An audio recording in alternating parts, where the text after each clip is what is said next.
Salut la diaspora! Ça y est, l'heure du déménagement a sonné. Mais on n'oublie pas les traditions, so let's go pour la tradition des derniers avant de partir. Dernier morning workout.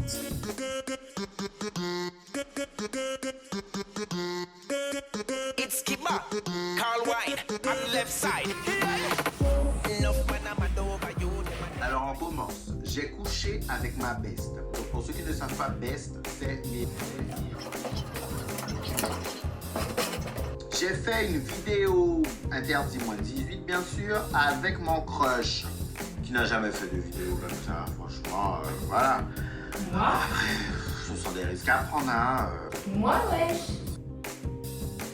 Dernier back it up.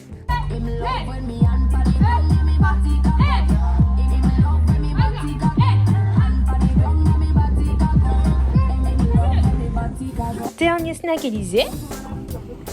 Bonjour, je vais prendre un menu super madras normal, un jus prune de citerne. D'accord. Avec un milkshake coco guayab, s'il vous plaît. Tu prends un peu de milkshake comme ça. Une frite. Super bon. Excellent. Je recommande. Dernier au revoir à la famille.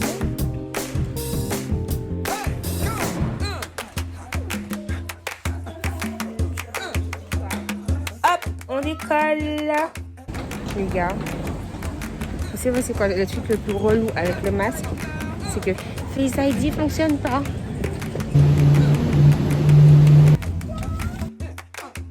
De votre sécurité, ne recevons non fumeur de 7h25.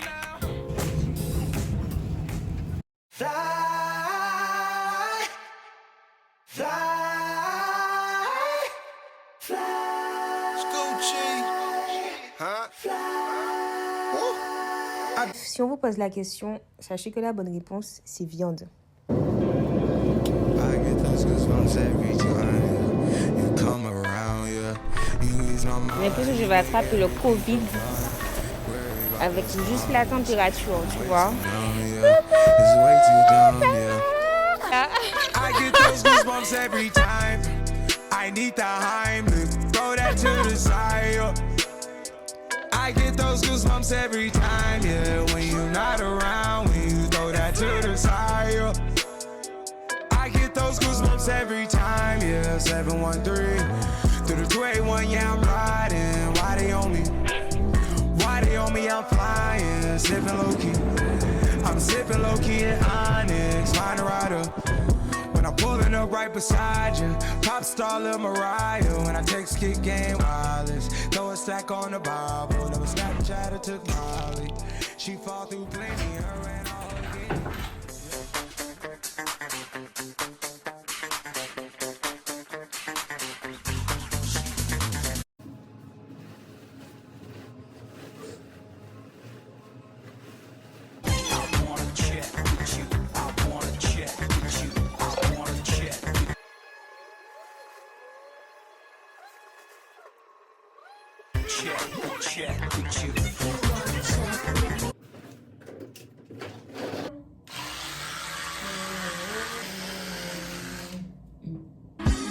Yo, yo, tell them say a shen, Y-E-N-G, yang different, no depend pan man fi ascend me high end, best a the best, creme de la creme, meeting up, no pin. Coucou! Welcome to my appartement de Paris, bientôt qui ne sera plus mon appartement. J'avoue, je suis un peu triste, même si c'est pas la vie où j'aspire à vivre. Cet endroit-là, c'était pas mon endroit. Je pouvais vivre paisiblement, où je pouvais me ressourcer, où voilà, il y a des bonnes énergies, donc ça me rend un peu triste. Mais c'est pas grave, on y est. Let's go, guys! Si vous voyez que je regarde de ce côté-là, ok, plutôt que là, c'est parce que je filme avec mon téléphone. Donc en fait, je regarde en face de moi et forcément, l'objectif n'est pas face à moi. Donc du coup, vous avez l'impression que je regarde sur les côtés et je devrais peut-être regarder là pour que vous ayez l'impression que je vous regarde. Mais bref, c'est pas grave. On va aborder comment faire lorsque ta famille est contre toi et que tu rentres au pays. Ou bien même lorsque ta famille est contre toi, tout court peut-être. Ça peut potentiellement aider aussi. Première chose que je recommande, c'est de s'assurer que ton projet est viable. Pourquoi je dis ça? Lorsque les personnes autour de vous commencent à vous faire douter et que ça va potentiellement rentrer dans votre tête, ça va jouer dans votre esprit. Ce qui vous permet de vous recentrer, c'est de vous concentrer sur les faits. Donc c'est super important que rationnellement, ton projet soit viable. De sorte à ce que quand quelqu'un commence à te dire ouais mais tu sais c'est pas possible, machin, t'es sûr de faire ça? Non, mais vous faites tout ça, l'étude pour faire ça, la vie, ou pas tous ces trucs-là, toutes ces paroles-là. Respect à toi. Si tu as la force mentale de ouf qui fait que ça ne va pas t'atteindre, moi je sais que ça m'a atteint. Et l'une des choses qui a fait que j'ai réussi à me détacher de tout ça, c'est me poser sur mon projet et voir que c'est faisable et que surtout je peux en vivre. Et l'aspect financier, c'est super important, guys. Faites des choses qui vous rapportent des thunes. Oubliez les bails de oui, suis tes rêves, machin, mais suis tes rêves, ok, mais fais une activité soit à côté, soit tout de suite, qui te rapporte de l'argent, qui va te permettre de te payer un loyer, de te déplacer, de t'évader, de te nourrir, de te loger, de t'habiller, de passer des moments. Faites des thunes. C'est super important que ton projet te fasse des thunes. Mettons, tu fais de la photo, ok, tu rentreras au pays, tu fais de la photo, de la vidéo. Super, mais trouve tes premiers clients direct. Même si tout de suite, ok, ça va pas te dégager assez de sous pour te faire un vrai salaire, mais au moins tu sais que ça dégage des sous. S'il y a une personne qui t'a donné des sous pour ça, 2 personnes, 3 personnes qui t'ont versé ton premier billet, ça te conforte la croyance que c'est possible d'y arriver. Donc dégager des thunes, c'est super important, ok? En plus de ça, quand tu doutes, quand tu te dis ouais non mais je dégage des thunes donc c'est faisable. Donc fuck les gens qui me disent que j'y arriverai pas, moi j'ai qu'à faire. Bon, s'assurer du pourquoi tu fais ça. Qu'est-ce qui te motive au fond de toi et qui fait que tu t'engages là-dessus? Et je t'assure que lorsque tu te poses cette question-là, dans le doute, ça te remet les idées en place tout de suite de façon très efficace. Qu'est-ce que ça te procure en fait comme sensation en termes d'accomplissement, en termes d'épanouissement personnel, en termes d'épanouissement professionnel? Qu'est-ce qui fait que tu t'engages dans cette réalisation-là? D'ailleurs, non, du tout c'était hors sujet, j'avais parlé de Simon Sinek, mais le pourquoi c'est dans les entreprises en fait. Et là, mais le plus important et ce qui m'a vraiment énormément aidé, c'est de réussir à se détacher de l'avis de votre entourage. Surtout quand cet avis-là est négatif, mais aussi, c'est difficile à dire, aussi quand c'est positif. Dans le sens où, si tu dépends uniquement de l'encouragement des personnes extérieures, quand ces personnes-là ne vont plus t'encourager, tu seras perdu. Donc c'est important de se détacher de la vie des personnes autour de toi. C'est pas facile à faire, mais il faut le faire. Autant le positif, tu peux garder, tu vois, dans un premier temps, on n'est pas obligé d'être en mode je suis une gangsta, j'ai besoin de personne tout de suite, tu vois. Déjà, il y a des gens qui sont pas comme ça. Moi, je suis pas tout le temps comme ça, tu vois. Mais en tout cas, c'est primordial de se détacher de la vie des gens, particulièrement quand ce sont des avis négatifs. Je vous explique comment faire ça. Je sais jamais s'il faut que je tutoie quand je parle ou s'il faut que je vous vois. Des fois quand je vous vois, j'ai l'impression que ça fait genre comme si je suis hautaine, tu vois, comme si genre je parle à l'air impératif. Enfin, je sais pas. Vous demandez dans les commentaires, est-ce que vous préférez que je tutoie ou que je vous vois? Parce que je sais jamais quoi faire. Pourquoi c'est difficile de se détacher de la vie négative des personnes? Parce que mon avis, que je m'installe pour vous expliquer ça, d'accord? Je vous donne mon avis, je vous explique ce que moi j'ai pu analyser après avoir lu des tonnes de livres sur le développement personnel, plus ceux qui sont chez moi en Martinique et ceux qui sont sous le trépied pour tenir le téléphone. Bref, vous m'accordez la crédibilité que vous voulez, tout ça pour dire que ma réflexion n'est pas basée sur rien du tout. Lorsqu'on est enfant, on est vulnérable. Tu nais dans un monde, tu es sans défense. Tu es totalement dépendant de ton entourage parce que ce sont ces personnes-là qui vont faire que tu vas survivre. Et ça dure des années, des années, des années et des années. Donc ça veut dire que tu as une foi totale en ces individus, à savoir que tu crois tout ce qu'ils te disent sans condition. jusqu'à ce que tu évolues, que ton cerveau évolue et tu commences à avoir de l'entendement et que tu commences à développer ta propre personnalité. Bon, souvent on a déjà notre propre personnalité, mais ta propre personnalité en tant qu'enfant se heurte à ce que les gens veulent ou attendent de toi, autour de toi, et tu as tendance à être modifié. Mais à un moment donné, dans ta life, surtout quand enfin voilà, souvent au niveau de l'adolescence, tu commences à dire fuck ce que pensent les gens et à prendre conscience de ton individualité, à savoir que tu es toi et que tu n'es personne d'autre et que toi compte. Et c'est là que tu te dissocies de la vie de ton entourage. Et bien, quand tu te détaches de la vie de tes parents, c'est exactement la même chose qui se passe. C'est-à-dire que tu affirmes ton individualité. C'est ta propre réalité, c'est ta propre vie, c'est ta façon de penser qui va impacter tes choix. Prends tes décisions pour toi et pour personne d'autre. Parce qu'il n'y a que toi qui vas vivre l'impact et les conséquences des décisions que tu prendras.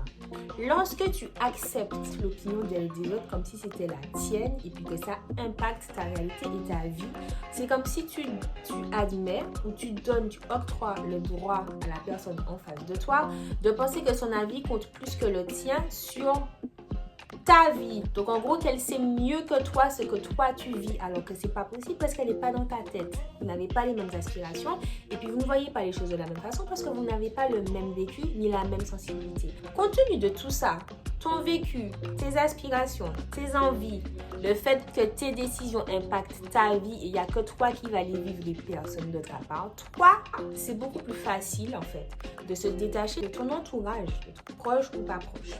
C'est vraiment capital de faire ça parce que si tu prends des décisions pour les autres et pas pour toi, tu sais ce qui va se passer. Tu vas te faire accepter par les autres, mais tu vas te rejeter toi-même. Clairement, tu vas vivre des choses que tu ne voulais pas vivre et puis tu verras que de toute façon, tout le monde t'en fout en fait. Maintenant, voilà, tu es dans ton caca, c'est toi et toi. Moi, j'en parle. Tu m'as dit de faire ça, je ne suis pas responsable. Tu es la seule et unique personne qui est responsable de ta vie. Donc, tu es la seule et unique personne la plus légitime à prendre des décisions pour toi et ta vie. Si tu commences à prendre des décisions pour en faire plaisir aux autres, tu vas chercher à te faire accepter par les autres et puis tu vas pas t'accepter toi-même parce que ce que tu as fait ne te correspond pas. Ça correspond à ce que les autres attendent de toi, mais pas toi.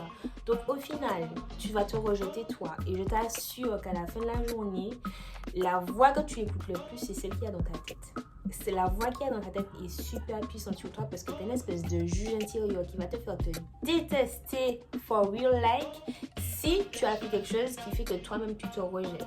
Donc franchement guys, vaut mieux se faire rejeter par votre entourage pour qui vous êtes réellement plutôt que de se faire accepter pour quelqu'un que vous n'êtes pas. Les gars, je suis en train de faire le montage là et je me trouve mais super agressive. T'as intérêt à te faire accepter pour qui tu es, ok?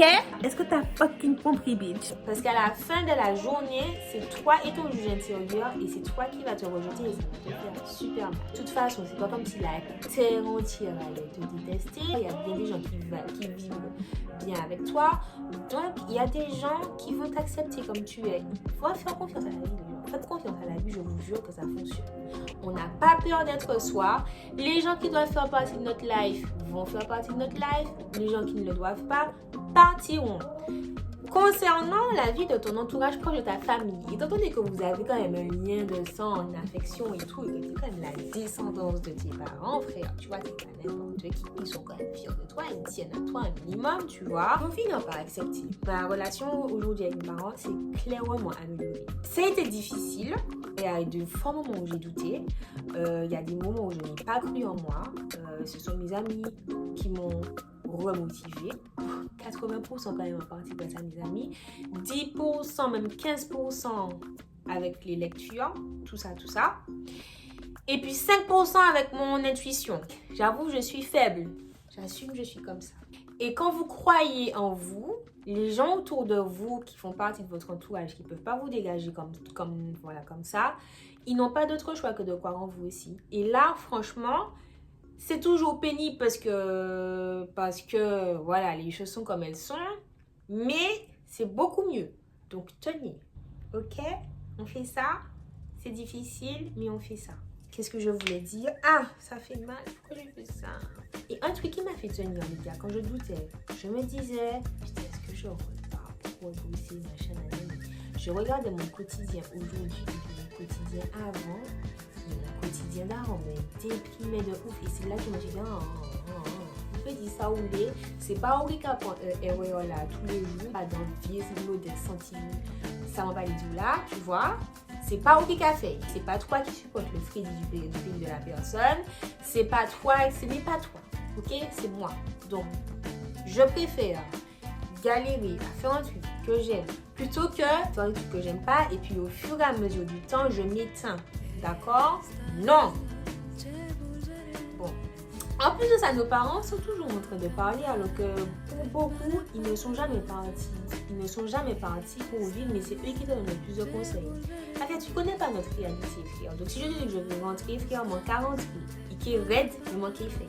Trouver des moments et des activités pour s'échapper de la pression, des énergies négatives, de votre propre mental qui peut vous jouer des tours.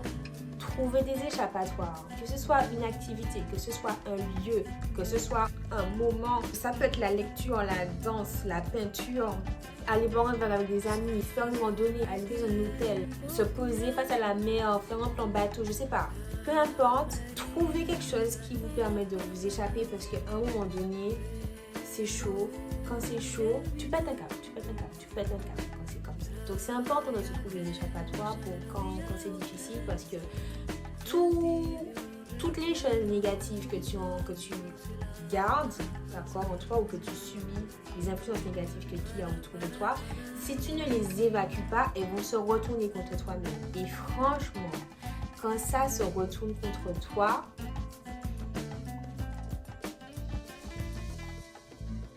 bref, juste trouve un moyen de t'apaiser. Ça marche? Entourez-vous des bonnes personnes. Entourez-vous de gens qui sont là pour vous motiver, etc., etc. Parce que même si vous n'allez pas raconter votre vie aux gens, mais les gens dégagent les énergies. Il y a des gens qui sont toujours de bonne humeur ou des gens qui vont vous apporter de la réflexion. Prenez les gens comme ils sont. Shut down vos problèmes. Je suis le genre de personne qui, quand elle a des soucis, elle dit rien du tout jusqu'à ce que ça explose. Je suis trop pour corriger ça. J'ai tendance à parler de mes soucis avec mes amis proches. Sauf que je me suis rendu compte que quand je fais ça, du coup, je parle de ça, je pense à ça. Et comme je pense à ça, du coup, je suis dedans. Et donc, j'attire ça au lieu de passer à autre chose. Tu vois ce que je veux te dire? Prenez les gens pour ce qu'ils sont et puis captez la vibe positive qu'ils ont et puis restez sur ça.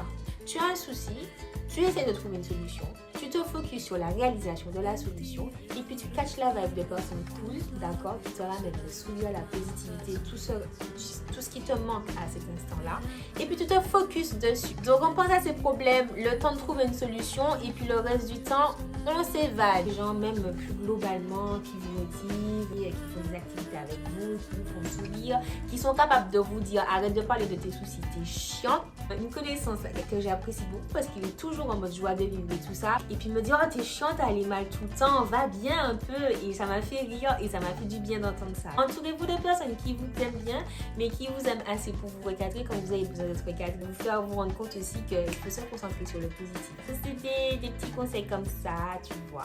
Concentre-toi sur les solutions quand il y a un souci qui arrive. Quand tu te concentres sur comment trouver une solution, tu te donnes du pouvoir. Le pouvoir de changer ta vie. Quand tu restes là et que tu te plains, tu subis et tu es en mode victime.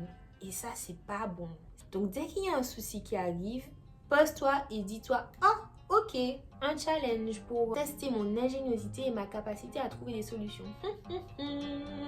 Comment je vais faire cette fois-ci? Trop bien, trop bien, trop bien. » Dis-toi ça. Mets-toi dans cet état d'esprit-là. Et la seule attention que tu dois donner à un problème ou à un obstacle plutôt qu'un problème, c'est trouver un moyen de le contourner, trouver un moyen de passer outre pour pouvoir continuer à avancer. Et c'est la seule chose que tu dois faire. Ne te plains pas, ou plains-toi vite fait si ça fait vraiment mal. Tout de suite, on passe à autre chose. Que j'en reste pas là, ressasser les trucs parce que c'est pas possible en fait. C'est pas possible, c'est pas bon, c'est pas productif, c'est mauvais. On se focus uniquement sur notre pouvoir, sur les choses qui nous arrivent. Et si on n'a pas de pouvoir, on l'accepte. Frère, je sais même plus pourquoi je dis. Faut tout, je n'ai pas jamais ça. Je me dis que ça monte.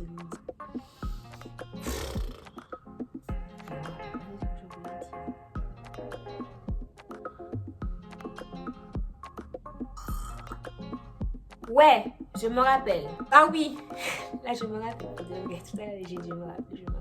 Dernière chose, tout est une question d'état d'esprit. Tu choisis la façon d'interpréter les choses qui t'arrivent. Tu peux choisir que quelque chose t'arrive pour dire que c'est pas ta voie, donc voilà, faut que tu fasses autre chose. Comme tu peux aussi te dire que pour pouvoir avancer, il faut que j'arrive à développer cette aptitude-là, et donc c'est pour ça que ce souci-là m'arrive, c'est pour pouvoir développer cette aptitude. L'obstacle et le chemin. Tu veux un truc, on va te mettre un obstacle pour que tu puisses développer la capacité que tu dois développer pour pouvoir atteindre ton truc. Je vous donne un exemple très concret. Moi, j'évolue dans un milieu où je fais une danse qui est assez sexualisée.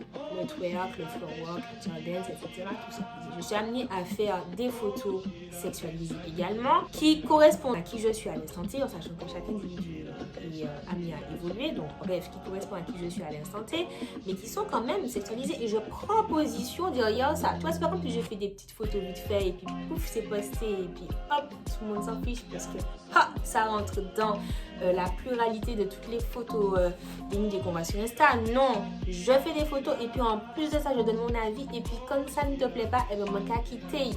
J'attire l'opinion des gens sur ce que je fais, parce que ça peut être des choses qui sont controversées. J'estime que c'est relativement soft comparativement à ce que font d'autres artistes, mais il y a des gens que ça dérange quand même, d'accord? Et puis même dans la société antillaise, voilà, c'est pas trop bien vu par une certaine génération. Il y a des gens vraiment que ça dérange et qui sont en plus qui donnent leur avis, ok? Parce que voilà, vous avez vu ma dernière vidéo quand tout le monde donne son avis et tout. Bref, je peux très bien me dire que toutes les personnes de mon entourage qui comptent pour moi et qui sont contre mes décisions, qui sont contre ce que je fais, en fait, c'est une opportunité que m'envoie l'univers de développer ma capacité à tenir mes positions, peu importe l'opinion des personnes autour de moi.